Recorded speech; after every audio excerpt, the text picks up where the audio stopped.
This is how the Australian system should deal with criminals that are immigrants to this country. Queensland man who was allegedly busted trying to smuggle 1.8 kilograms of cocaine into Bali could now face the death penalty. I've been teaching Australian law for over a decade, and this is one of the most anti-Australian takes I've ever heard. So here's a quick history lesson. Did you know that Queensland was the first in the British Empire to abolish the death penalty? Not the UK, not the Commonwealth, Queensland.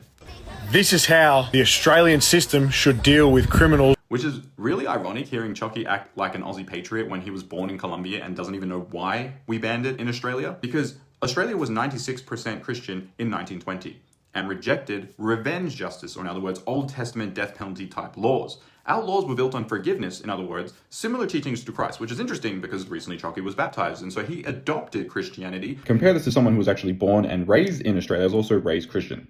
Even Naruto figured this out, right? Revenge creates a cycle of hatred. You brutalize someone, they come back hating society even more. Just ordinary men who have been driven to seek vengeance in the name of justice. And if one comes to call vengeance justice, such justice will only breed further vengeance and trigger a vicious cycle of hatred. And here's the biggest reason. What if they're innocent? If the justice system ever gets it wrong, even once, you can't take back the death penalty.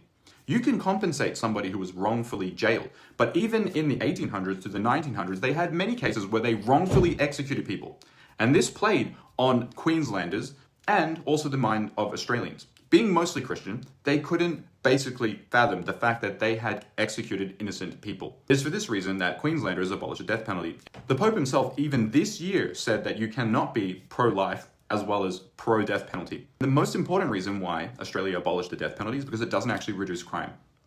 If it worked, that Queenslander wouldn't have left Queensland to commit that crime in Bali, a country famous for executing drug smugglers. Execution doesn't deter anyone. Australia didn't abolish the death penalty because we're soft. We did it because it doesn't work. The purpose of the criminal justice system is not to get revenge. It is to protect the community. So if you're going to lecture Australians about punishment, at least learn Aussie history first.